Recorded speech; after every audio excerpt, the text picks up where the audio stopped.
Masechet Ketubot Daf Nun Gimel. We've been speaking about the Ketubah clause of Benin Dichrin that says that if a wife dies first, then, she can't collect the Ketubah because she died, but instead the payment of the Ketubah goes to her male sons, the male sons that she has with this husband. And the reason why the rabbis instituted this is so that the father of the bride will give a big dowry, knowing that it will remain in his family, that it will go to his grandsons. So now we have a fantastic story about this. Rapapa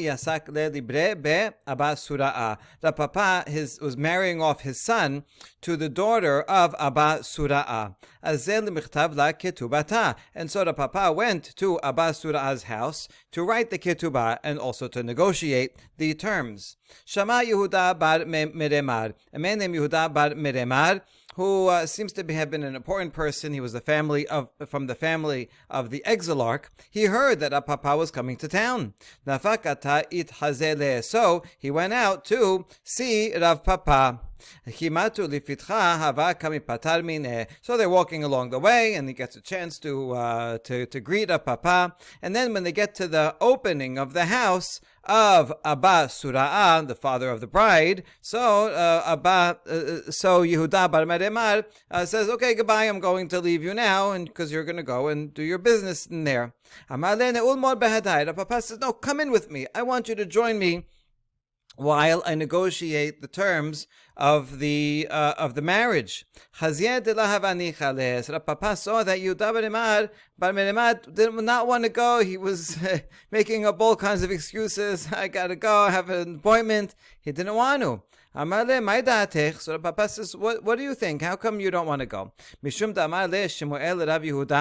it because of what Shemuel told his student Rav Yehuda? Shinena, sharp one, that was his nickname.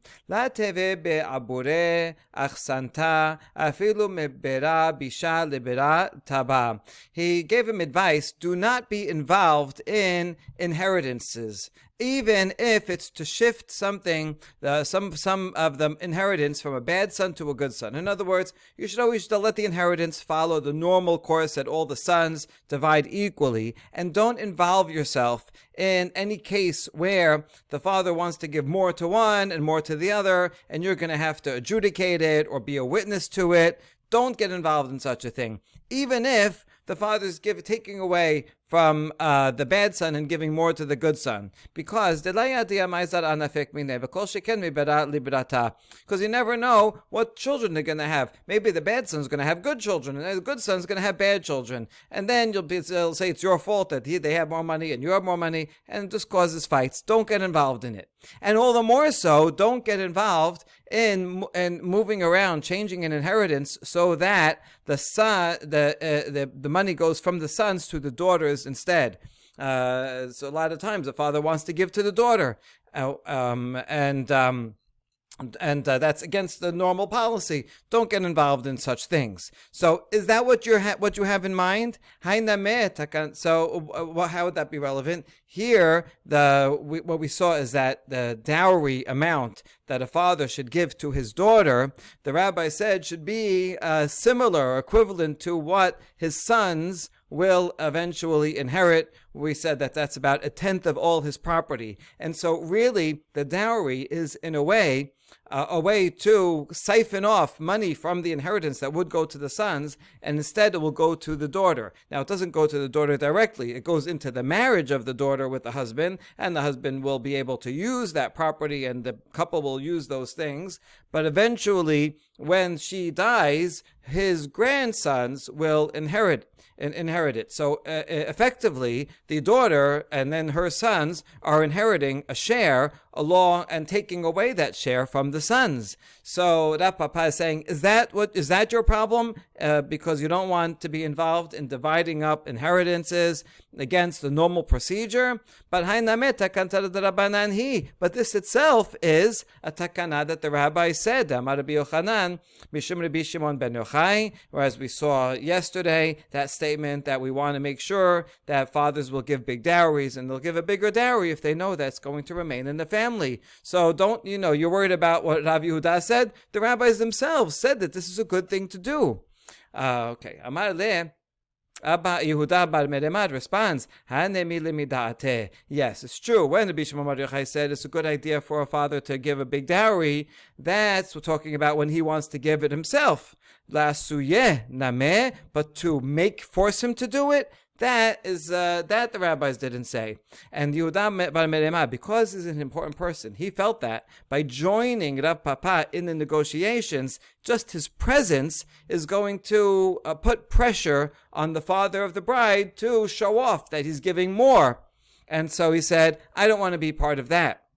Amale, atu mikamina lach teul ve'asiyeh. The Papa said, I didn't tell you to come in and force him to do that. Just come in and sit next to me. Just be my friend here.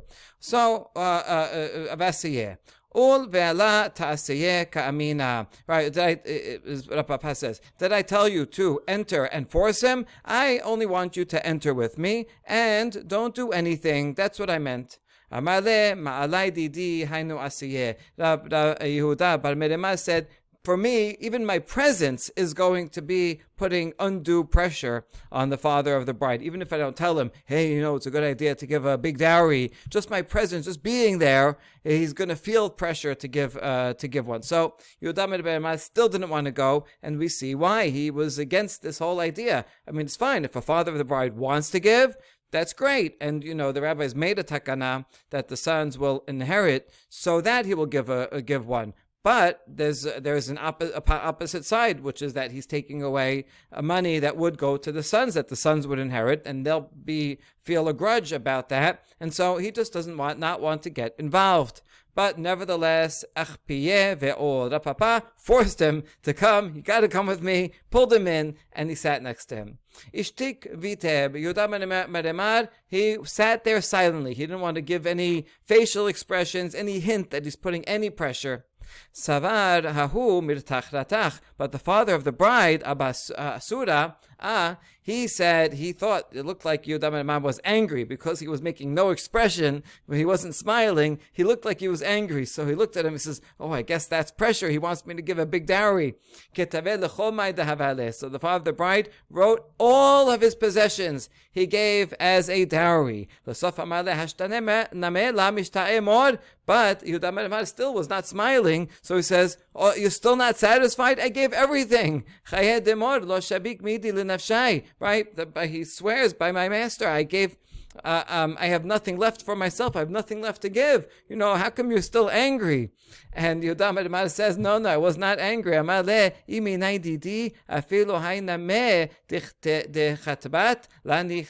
If you would have asked me, if it was up for me or up to me, even that which you wrote is not good. I wish you wrote less. All right, there's no need. I wish you didn't write anything. Taking away from the son. So it's not for me. I was not, this is not an expression of anger on my part that you weren't giving enough. So the father of the bride said, okay, great. Well, then I'll change my mind and I'll take it back and let's renegotiate.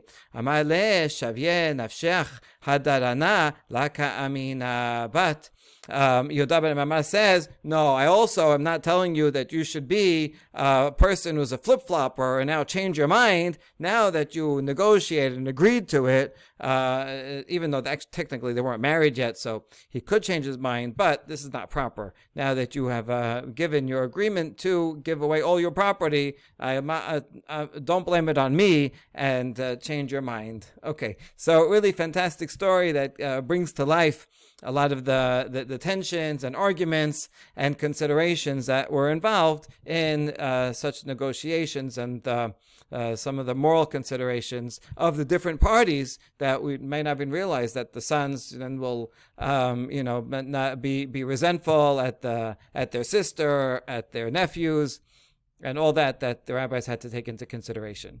Okay, Ba'amine Rav Yemar Saba Rav Nachman. We have a question. Machara ketubata leba'ala. Yesh la ketubat benin dichrin or en la ketubat benin dichrin. If a woman sells her ketubah to her husband, meaning Usually, if you don't sell the ketubah, then when he dies or they're divorced, then she'll collect the ketubah. But that would be in many years, and it could be she dies first and she'll never get it. So if she's strapped for cash and she wants to buy something, what she could do is, let's say the ketubah is for 200 zuz, she could say, listen, it's worth it for me to give me 50 zuz now, and then you don't have to pay the ketubah. So she can tell that to her husband, and he'll pay the 50 now, and then he doesn't have to pay the ketubah later on. So that's a valid agreement. The question is, if she does agree to that, then does that nullify the ketubah altogether? What about the other stipulations in it? Like the fact that if she dies first, if she dies first and eventually he dies, then the inheritance will go to the sons first. The ketubah payout will go to their sons, the banin dichrin. So when she sells her ketubah, does she sell the right to the banin dichrin, and that doesn't need to get paid? Or she only sold her own right to collect the ketubah should they get divorced, but she did not sell the right for her sons to inherit? That's a good question. Rava says, why are you asking about a case of her selling? Why don't you ask about a case of her foregoing for free? She's in a good mood, and she says, listen, you don't have to give me a ketubah. I forego my rights to the ketubah. Why don't you ask that question? If she forgoes her rights, does she also forego the rights of her sons to collect? Rav Yamar, who asked the original question, responds to Rava and says, Hashta mocheret kami ba'yali, de'af al gav de'ika lememar zuzeh anasuha, de'amina keman deka machu la me'a ukle be'ukla, mochelet mi ba'ya. So he answers, I was asking the better question. If someone who sells her rights to the ketubah, I have a question there. That is a good question, because even though you might say the need for money is what forced her, she obviously is in some kind of financial need that would force her to sell her ketubah. She is in debt, or she really has to pay for something. And what does it feel like to be under financial pressure? It's like being struck with 100 strikes from a hammer, right? When someone feels financial pressure constantly, like, I have to pay, what am I going to do? So in that case, she really doesn't want to give up her ketubah. She's forced to do it because of the financial pressure. So in that case, we would assume she's giving up as little as possible. So there, it makes sense to say that she may not want to give up her children, her sons' right to collect the ketubah. So there, it makes sense to ask such a question. Maybe she does, maybe she wouldn't.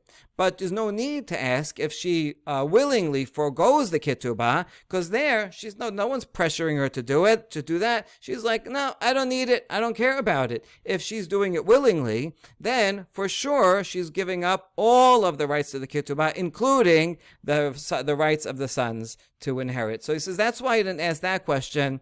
The case where she forgoes, we can assume that she forgoes also the rights of the son to collect. Amar Rava Pishitali. So Rava, who asked that question, he seems to have accepted the answer of Rav Yamar, and now Rava has at least a partial answer. He says the following are simple to me. That this is the obvious answer. Mochedet ketubah la'acherim. If a woman sells the right for a ketubah to a third party, which is also a valid thing to do, it's kind of like sometimes today, if someone is due to receive a payout from a lawsuit or something, but it's not going to come for a long time, and there's some chance it might not come, so she can either buy insurance or she can sell to someone the right to collect that payout, because she'd rather have less in her hands now than possibly more, but later, and only a chance that she'll get it. So too, she can sell the rights to her ketubah to another party, and that then eventually, if they get divorced or he dies, the payout will be to the third party for the 200 zuz, and she'll get 50 zuz now, for example. So Rava says, in that case, it's simple to me. Yesh la ketubah benin dichrin. Obviously, she's under financial pressure, because she needs the cash now. So she gave up as little as possible. She gave away her own payout, but she did not mean to give away the payout that would go to her sons. And so that's obvious. Maitama zuzeh anasuha, because the need for money is what pressured her. Mochelet ketubata leba'ala en la ketubat benin dichrin, my ta'ama achule achilta. Whereas if she forgoes to her husband the rights of the ketubah, then she's foregoing everything, including the rights of her sons to collect, because she's forgiving it from her own goodwill, and therefore she's happy to give away the eventual rights of the sons. So those two cases he thinks are obvious.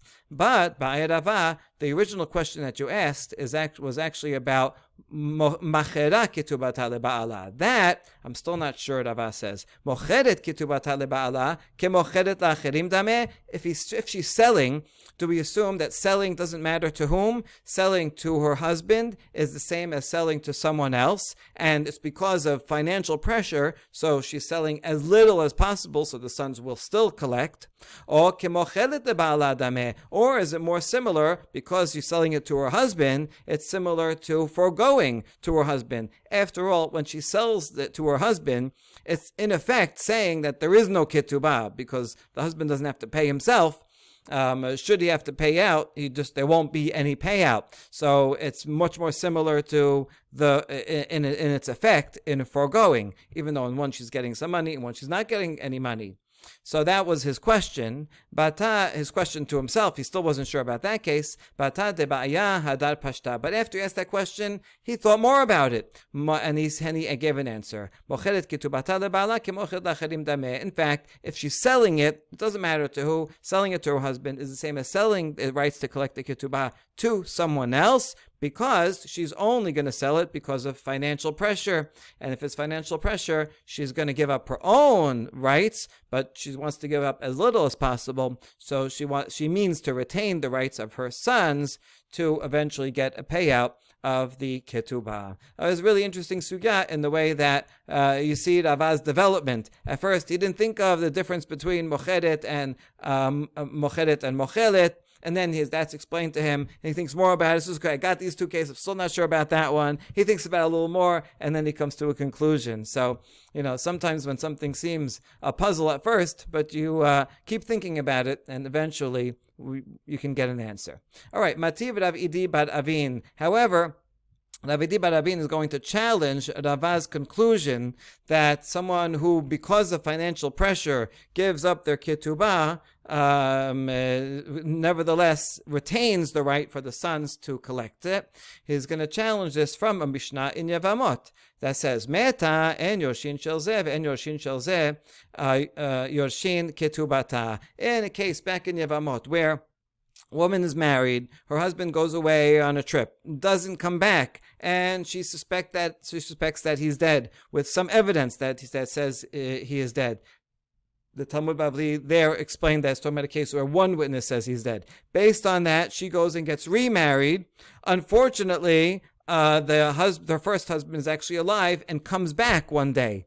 And now she's stuck because the marriage to the second one is no good. She was married to the first, but she can't go with the first because in the meantime, she was with the second guy, and she gets all kinds of penalties. She loses her ketubah from both of them, and this clause says that the inheritors from her children from the first husband and her children, those who would inherit her from the second, do not inherit the amount of the ketubah.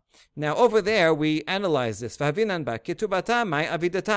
you talking about? What ketubah? It already said in the Mishnah that she loses her right to collect the ketubah. So if she doesn't get a ketubah, then no one's going to be inheriting the money of her ketubah. And Papa explained it's talking about this clause where she dies first, so she never collected a ketubah. And normally, the sons would have a right to collect the ketubah after that. And this clause in the Mishnah is saying that in this case, she married the first guy, married the second guy, and now she has to leave both. The sons from both marriages also do not inherit. Now we ask, here's the question, Lema yeser anasa. In this case, why did she marry the second guy, even though there was some possibility that the first husband was still alive? I mean, she had some evidence that he wasn't, but there was always, more than some percent a possibility that he was alive because of her desire. She didn't want to be alone. She doesn't want to be an aguna for the rest of her life. She wants to have companionship. So there was pressure. So since there was pressure on her, that's why she married the second guy, with the knowledge that because she does that, she may lose the amount of the ketubah should the first husband come back.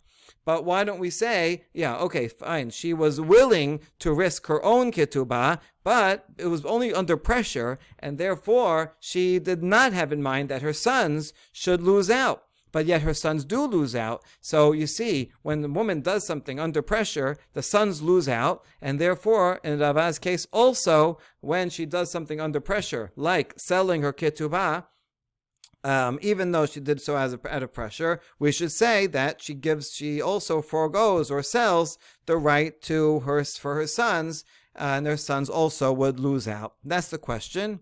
And the answer is, Hatam kenasahu de kansu harabanan. No, you can't compare the cases. That is a knas, it's a penalty. It's in over there, as we explained, the rabbis came and said that she had a responsibility to check into the matter further. She should have hired someone to go and check, an inspector to go and check to make sure that the husband is really dead. So she did not, and obviously because he came back, and therefore this is a penalty to make sure that women will not go ahead and jump to a second marriage without first checking that the first husband is dead. So therefore the reason why she doesn't get a ketubah and why the sons don't get a ketubah is not because she decided she wants to forego it or sell it. She never decided anything. She was just, doing what she needed to do, and it's the rabbis that impose the penalty on her. So therefore, these are completely different cases, and one cannot bring a challenge to Rava. Okay, if we remember over there, this idea that it's a knas that we have on her was from the anonymous stamaim of the Talmud Bavli, whereas the Amoraim themselves never call it a knas.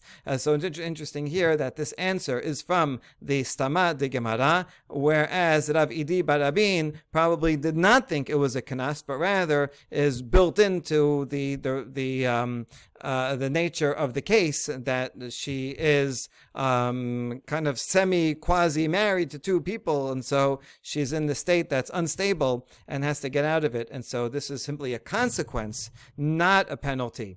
So Rav Idi Barabin, I presume, would not have agreed to this answer and would have stuck with his question. But we can appreciate that much better knowing the sugyot over there.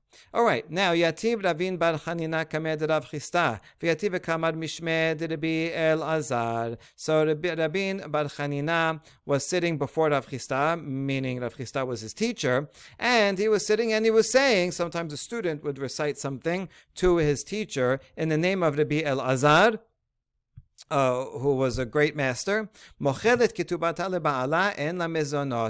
a woman forgoes the right of her ketubah, not only does she forgo the right to collect the ketubah at the end of the marriage, even during the marriage she forgoes her right to sustenance. And that's what the husband said, then I don't have to feed you anymore. So Amar le ilav de kamat li mishme de gabra rabba. Rav Chista says, if not that you had quoted this in the name of a great man, Rabbi Elazar, hava amin alach meshiv ra'a tachat toba lo tamush ra'a mi beto. I would have argued with you and said, this is an example of someone who rewards evil for good. Evil shall not depart from his house. This is not a good idea. You shouldn't, if someone does something good to you, you shouldn't give back evil, right? Someone who does that will just have evil come upon him. And this would be the application here, is that she did a kind deed to the husband to say, hey, you know what? You don't have to pay me the ketubah when the marriage ends, right? She wants to show how confident she is that he's not going to just divorce her for nothing. And so she says, okay, you don't have to pay me the ketubah. And what does he do in return? He says, oh, great. So now I'm not responsible for the ketubah. I'm not feeding you anymore. That's not a very nice thing to do. If she does that, he should give her a gift and give her more, right? Not less. So he says, this would have been a very strange thing and I would have rejected it, but you quoted from Rabbi Elazar, so I have to accept it. יתב רב נחמן ועולה ואבימי בר רב פפה, ויתיב רב חייא בר עמה גבאיהו. So all these three sages were sitting together, and atahu gabra de shechiba arusato, and someone happened to come along who was engaged. He did kiddushin, and his arusa died, and he wanted to know, am I responsible to pay for her burial? Amri le zil kebar o habla ketubot. I said, yes, you are responsible. Either go pay for her burial or pay out her ketubah. You sign the ketubah, and so you have to. Now, usually the ketubah is not fully in effect until the marriage, until nisu'in. But nevertheless, said you have to pay for the burial. Amar lehu Rav Chiya Tanena. Rav Chiya objected to this, right? They were sitting, these two rabbis were sitting, Rav Nachman and Ula and Abimi bar Papeh, so they answered, maybe they were betin, and they answered, yes, you have to, but Rav Chiya, who was sitting by them, said, I object to your ruling. And he brings a braita from which we're going to learn that he should not have to bury her. Tanena, אשתו ארוסה לא אונן ולא מתטמא לה, וכן היא לא אוננת ולא מתטמאה לו. מתה אינה יורשה, מת הוא גובה כתובתה. If a case you have a wife who they only did kiddushin, not nisu'in. In that case, he does not observe the laws of aninut if she dies, and if he's a kohen, he may not become tameh. Usually, one's wife, a kohen, is allowed to become tameh for her, but it's only arusa, so no. Also, she does not observe the laws of aninut and avelut, and she does not become tameh to him. Now, even if she's a bat kohen, there's no prohibition for a bat kohen to become tameh. The point here is that she does not have to deal with his burial. Meta eno yorsha. If she dies, he does not inherit because they're not married yet. He does not inherit her money. Metu gova ketubata. But if he dies first, she does collect the ketubah. That's the braita. Now, ta'ama demet hu. We analyze ha meta hi en la ketubah. The only reason why he does not inherit her is because he dies first. But if she dies first, then she does not get a ketubah. Why does she not collect her ketubah? How come he does not have to pay out the ketubah if she dies first? My tama, Amar Rav Yehoshaya, she'en ani kore ba lichshetinas'i le'acher titeli ma shekatub lichi. Because we cannot fulfill the provision that's written in the ketubah that says, if you marry someone else, then you can take the amount of the ketubah, whatever written here. So the usual cases where they're married and then they get divorced or he dies, then she decides to marry someone else. When she marries someone else, then she collects the amount of the ketubah. So that's the only time he has to pay. If she dies first, well, she's not going and marrying anybody else after that. So therefore, he is not obligated to give a ketubah payout.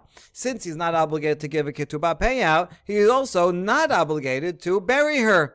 Right? This is because they said either bury her or give her a ketubah. Well, this, according to Rav Chiya's understanding, he proves that he does not have to. All right. Ki ata Rabin amar Resh Lakish arusha shemeta en la ketubah. When Rabin came from Eretz Yisrael, he quoted the name of Resh Lakish that says, a woman who's an arusa and dies, she does not receive a ketubah, and implied in that also is that she would not be, he would not have to pay for a burial. Amar lu Abaye zilu amri le shekila tibutech v'shadya achizre kevar targema Rav Hoshaya l'shma'ateh beBavel. And so Ravin came and thought, I'm giving a big chidush that Resh Lakish said, but Abaye says, go and take your goods that you brought and throw them on the thorns, right? You thought you're bringing us something great. You can just throw it away. We know it already because Rav Hoshaya already interpreted and explained this rule in Bavel. Now, even though we had it from the name of Rav Chia, it must be that Rav Hoshaya also said a similar derivation, and so we knew that already.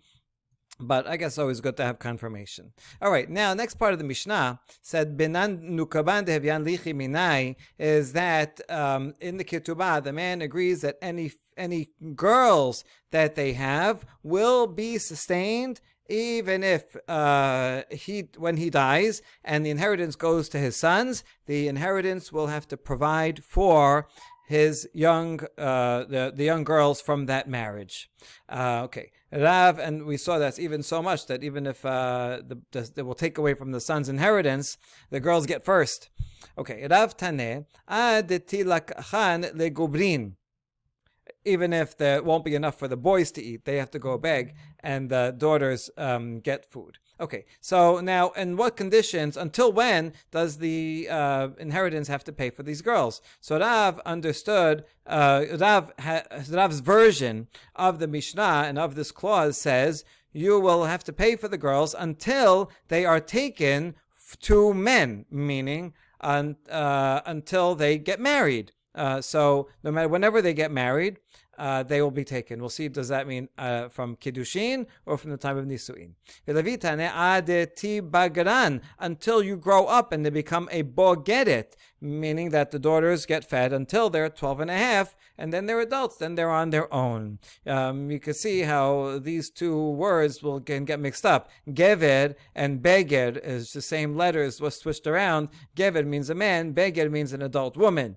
So, which is it? Now, the Rav afagav de bagad, belevi afagav de insiv. Hold on. Are you telling me that according to Rav, the only time that the inheritance stops feeding the girls is when she gets married? And even if she is an adult, the inheritance still has to? That's not, no one thinks that. And according to Levi, it's only when she grows up. But even if she gets married, as a minor, the inheritance still has to pay for her. Nobody thinks that. All right, I mean, everyone agrees across the board that either becoming 12 and a half or nisuin, that would be sufficient for the inheritors to say, we're not paying for your food anymore. So what is this machloket? Ela bagad vela insib ela bagad u'kalmala pligi. If she grew up and didn't get married, or if she got married when she's still a minor, under 12, still a ketana, everyone agrees that she stops getting food. Ki pelige barusa vela bagad. The question is, if she still didn't grow up, she's still under 12 and a half, but she only did kiddushin and not nisuin. So that Rav would say that once she becomes narusa, the inheritance stops because she was taken by a man, and taken means no matter how, kiddushin or nisuin. That's it. She's out. She was claimed by a man, and therefore the inheritors do not have to feed her anymore. Whereas according to Levi, it says no. If she's not married yet, and she's not an adult yet, so until the marriage, they still have to pay. And Levi also says so in his teaching that says that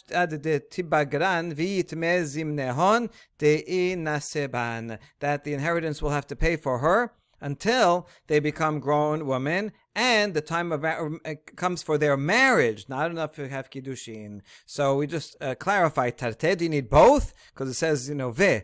Ela o tibagran o yitmezim nehon leit naseba. According to Levi, either they become an adult or they are fully married, then the inheritance of their father can stop paying for their sustenance. Okay, this machloket regarding a minor who does kiddushin, does the inheritance continue to pay for her or not, is a machloket between Rav and Levi. It's also a machloket between two Tanaim, ketanae.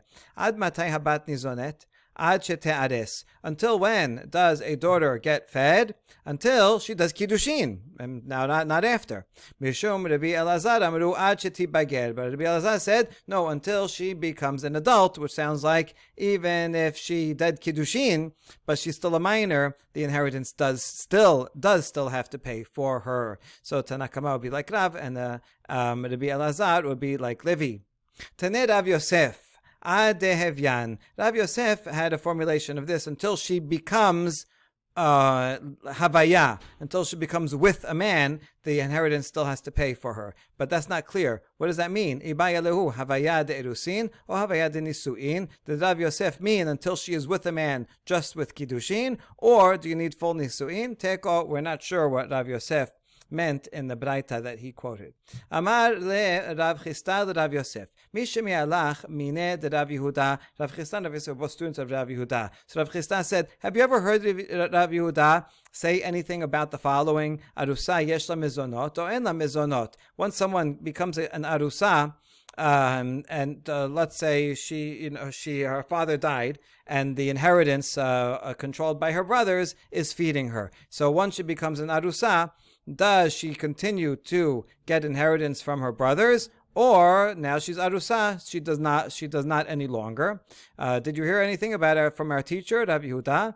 Amar le mishma la shemi'at li. And Rav Yosef says, no, I never heard a tradition from him. Ela misebara letla. But logically, it makes sense that she would not get inheritance from her brothers anymore, sustenance from her brothers. Kevan de ersa lanichale de titzil, because her husband, once they do kiddushin, he does not want he does not want his fiancée to be demeaned and have to go and ask for food from her brothers. Rather, he'll take care of her. So therefore, the brothers don't have to anymore.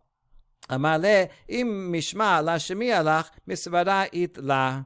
And Rav Chisda says, well, you never heard a tradition of Rav Yehuda said explicitly, so if we're just using logical reasoning, I would reason the other way, that she should continue to be sustained by her brothers. Kevan de lakim le begava la shedezuzeh bichdeh. Because the husband is not sure if he wants to marry her. There's always a chance. There's only did kiddushin, so it's a major commitment, but it could always be that from between the two, between the Kiddushin and Nisuin, he'll find some reason why he does not want to marry her, something wrong, and so he doesn't want to pay for her sustenance for nothing if they're not going to end up being married. So he's not really totally committed until the marriage. Okay, Vikadamre, there's another version of this conversation that just flips them around, but the same thing, just opposite opinions. Amarle mishma lo shemiya li. In this one, Rav Yosef said, I never heard a tradition. But logically, she should get sustenance.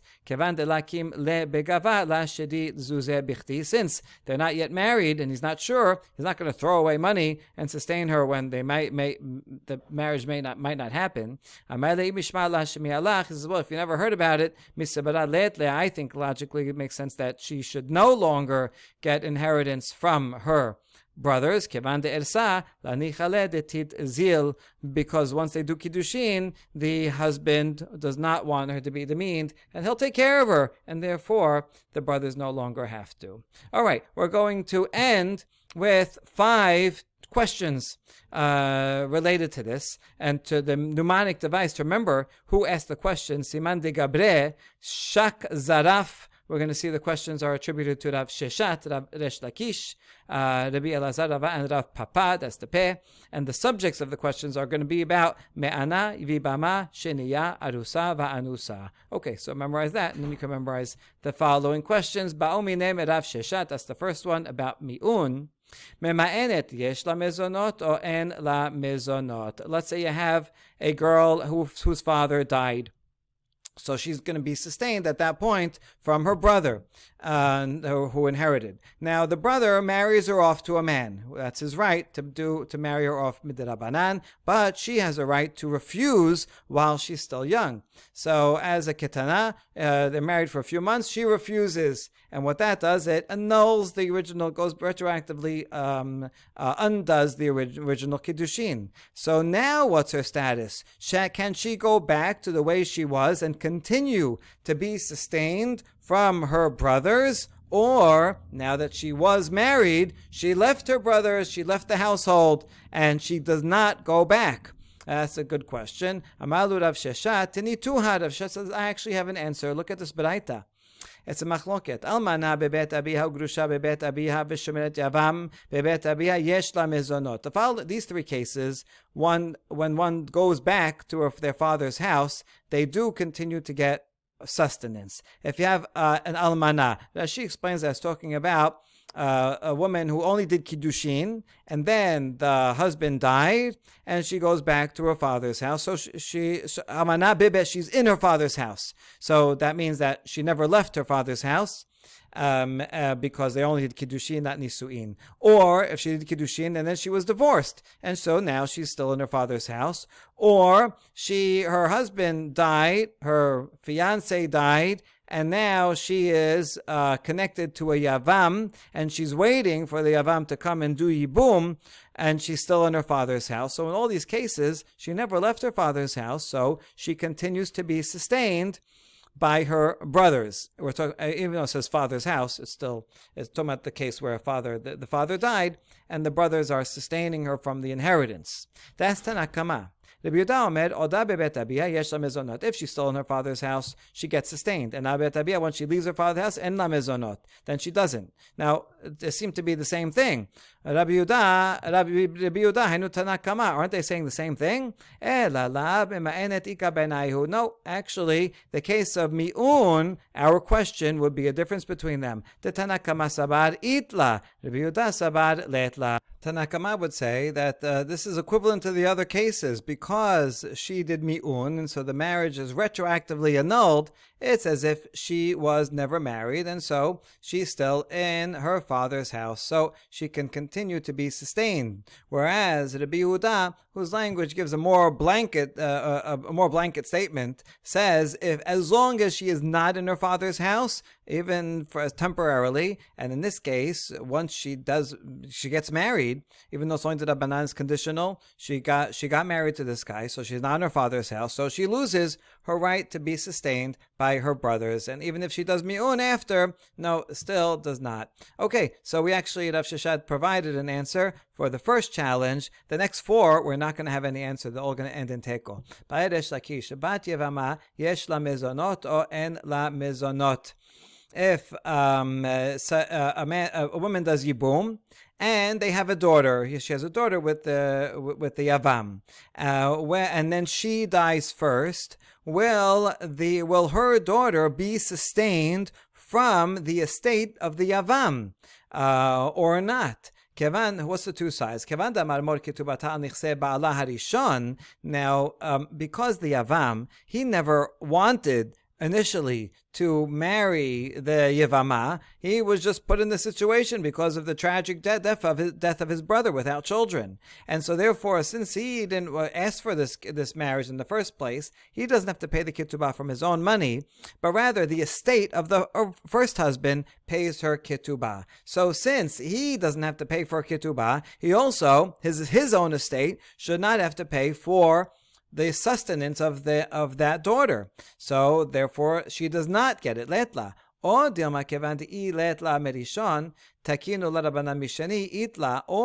the other hand, the rabbis may have instituted that if the first husband, the one who died, does not have any property and is not able to pay a ketubah, the rabbi said that the second husband has to pay from his own money the amount of the ketubah, because again, the second, we don't want him to treat her not well and divorce her for no reason. So since the rabbis do say that he would have to pay for the ketubah if needed, then maybe that extends also to the right of the daughter to be sustained. Teko, we leave that question standing. Third question, Ba'erabi el Azar, bat sheniya yesh la mezonot o en la mezonot. Sheniya here is referring to arayot, a sheni la arayot. The Torah lists a whole bunch of people that a man is not allowed to marry as incest, but it doesn't list a bunch of other ones, like a person with his grandmother. So the rabbis say, even though Torah doesn't say it, the rabbis prohibit it. So if someone violates that and goes ahead and marries someone who is prohibited to as a shiniyah, well, this marriage is problematic, and because they did that, she does not get a ketubah. She cannot. The wife in that case does not collect a ketubah. Let's say they have a daughter, and then that wife dies. Does that daughter collect mizonot or not? Here's the two sides. Kevan delet la ketubah. Since she sinned by entering the marriage, she doesn't get a ketubah. So let la mezoneh. So too, the clause in the usual ketubah that a daughter will be sustained, she doesn't get either. Or who's the one that sinned? It's the mother who entered into a prohibited marriage with someone who she's related to. So the rabbis gave a penalty to her. But the daughter that they have, she didn't do anything wrong. She was just born. So she doesn't deserve a penalty. She deserves to get sustenance. And so she should get it anyway. Teko, we leave that question standing. Let's finish off all the questions. Ba'erava, bat arusa, yesh la mezonot or en la mezonot. If a couple got engaged, they did kiddushin, and then they have a child illegally before nisuin. And then the wife dies. Does the daughter get mizonot or not? What's the two sides? Kevan de itla ketubah itla, or diama kevan de la takinu rabanan ketubah ad shat nisuin letla tekom. Since they did write the ketubah, because they write the ketubah sometime in between after the kiddushin, so she has a physical ketubah, and it says in it that the daughter gets sustained, so this daughter should get sustained. Or, since the rabbis did not require the ketubah until the time of nisuin, so that even if you wrote it before, but you don't need to write it until right before the marriage, and it doesn't fully kick in until the marriage, so then the daughter should not get. So that question is left standing. And the last one, ba'erav papa, bat anusa, yesh la mezonoto en la mezonot. If a man rapes a woman, and then he marries her, which is the Torah says, he must marry her, and if she wants, and is never allowed to divorce her. And they have a daughter, and then the wife dies. And then the husband dies rather, and then the estate goes to the whoever inherits it, the sons. Does the daughter get sustained or from the inheritance or not? So let's see. Rabbi Yosef Rabbi Yehuda, we saw this machloket earlier, says even though there's a payout, the rapist has to give a payout to the father of the victim, and that payout is instead of the ketubah payout. That's what Rabbanan said. Rabbi Yosef Rabbi Yehuda says even though he gives that payout to the father of the bride, nevertheless, if she dies or they do get divorced, if she wants to divorce, he has to nevertheless pay another 100, because even though he's not allowed to divorce her, still she is deserving of a ketubah, so that he will treat her well. Even though he can't initiate a divorce, he could make her life miserable until she asks for a divorce. But if he knows he's going to have to pay 100, then he'll make sure to be a good, upstanding husband.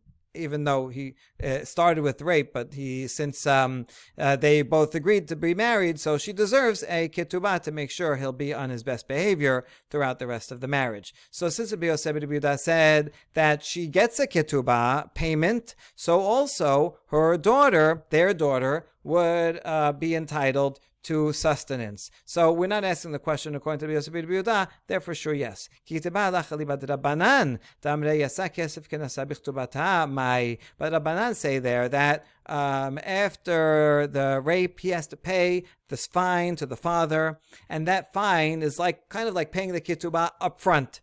And then there's no ketubah payout at the end. So according to that, if and when he dies, does the daughter get sustained from the inheritance? Since there's no